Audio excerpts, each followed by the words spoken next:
Welcome to our final section on measuring usability. In this particular section, we're going to start off by explaining what usability metrics are, and that's then going to be followed up by a bit on mathematics. Fundamentally, it ties into how, if we measure something, we want to then use mathematical tools, statistical tools, to understand the significance of what we've measured or how we can compare one measurement to another. So in this, we'll cover a number of things in terms of the types of data we'll collect: descriptive, inferential, statistics, measures of central tendency, means and things like that, measures of variability, thinking about how much variance we have inside a sample. Is it all roughly around the same point, or is it all over the place? Confidence intervals, about how confident we can be about the findings that we have or what we receive. And we'll also then at how we compare one metric to another to work out if they are meaningfully different. Once we've covered that mathematical statistical background, we'll then go on to look at some types of metrics. We'll break them into two sorts. One on performance metrics, things like task success, time on task, error count, efficiency, learnability. And we'll also then have a look at self-reported metrics. And these are things that the user provides him or herself in terms of ratings and other types of feedback. And we'll have a look at how we can use different types of rating scale and how the user can provide that information. So before we get into this here, we'll start off really by defining what usability metrics are in a little bit more detail.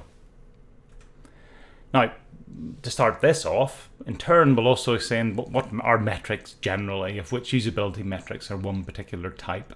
Now, metrics, they're nothing more than, it says here, an agreed, consistent, and reliable way of measuring or evaluating something. That's all a metric is.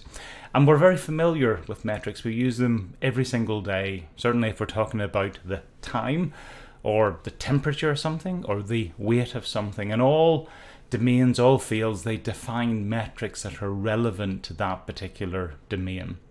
Certainly if we think about computing, we may talk about memory size, the hard disk space, the processor speed in terms of megahertz, the pixel density of the screen. There are various things that we measure and various units that we measure them by.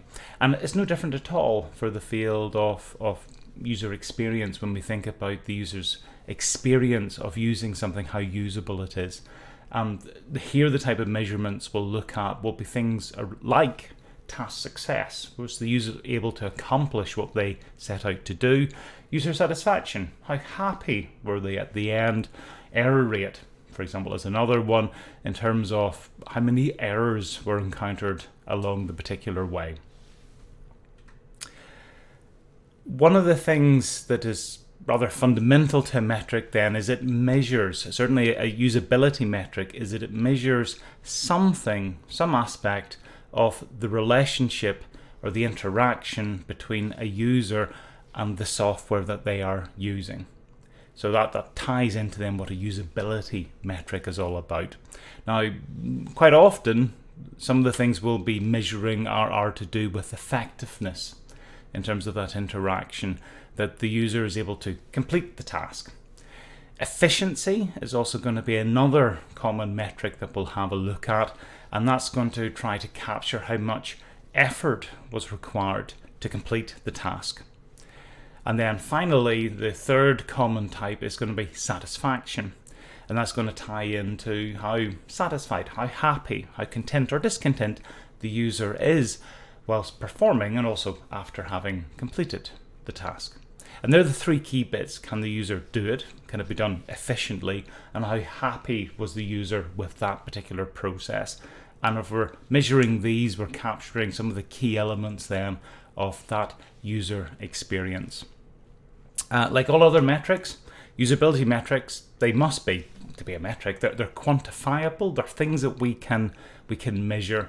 They're based on comparable and repeatable forms of measurement. So if we can do it once, we can do it another time, we can repeat it, we can collect more data, we can compare that data.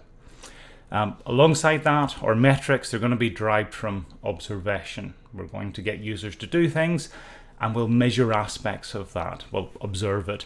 It could maybe directly or maybe indirectly in terms of some of the things that we may infer from what they have done.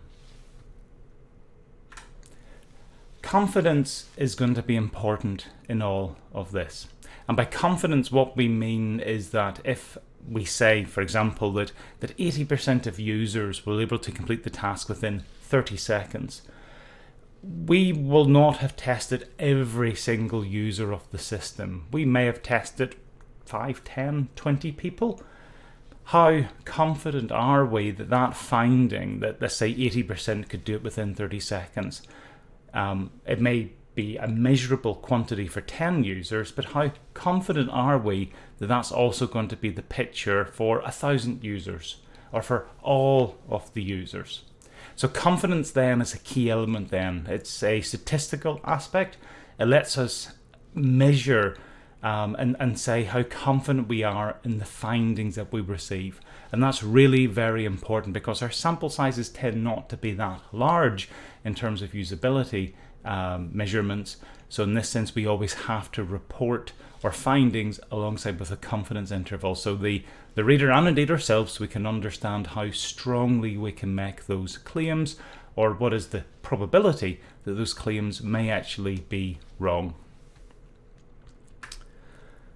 Final slide in this section, then we're going to look at some of the advantages, the uses of having usability metrics, and there's a wide range of them. You can see a number of them listed here.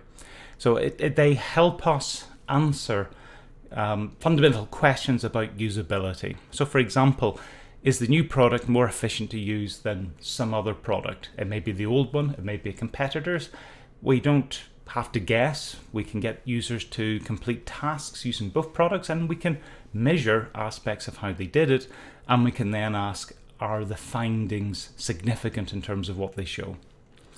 What are the most significant usability problems for the current product? So again, we can get the user to use it, we can identify, we can collect, and we can analyze then the measurements we get around the usability problems that the user encountered.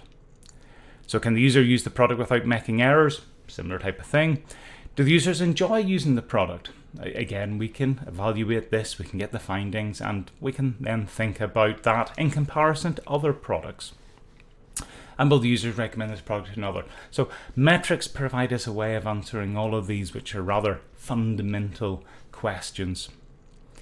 They also give us a way of estimating the size of issues, and this ties into the aspect around the confidence that we have, or the ability to take a small sample size and to understand to what extent it is likely to be reflective of the complete population of users. And that's really quite important, because we'll see in some of the examples that we work through that we may end up with findings where we got two averages which are different, but we don't necessarily know, are they different just due to random chance because we had a different group of users, or is it more certain that they're different in a more fundamental sense? And if we're simply relying on gut feeling, that's not a good way to do it. So instead we'll look at statistical techniques that enable us to more formally indicate our level of confidence around it. We can use usability metrics then for bringing about improvements. In a business context, quite often ROI, return on investment, is a really important aspect. That if you invest this amount of money improving the product to get something better, what's that likely to bring about then in terms of return on investment, improvement in user satisfaction, improvement in efficiency, and our metrics give us a way of actually measuring that. So there's lots of different roles that usability metrics play. They really are very important in terms of avoiding gut feeling, guesses, views from the designers where, well, we think it's like this and we think users enjoy that aspect. We should measure these things and we should analyze the data that we receive. What we're going to go on to then after this section is actually jump into our background section on data and on statistics, because this is going to give us the formal tools that we'll use when we're thinking about measuring and considering our usability metrics.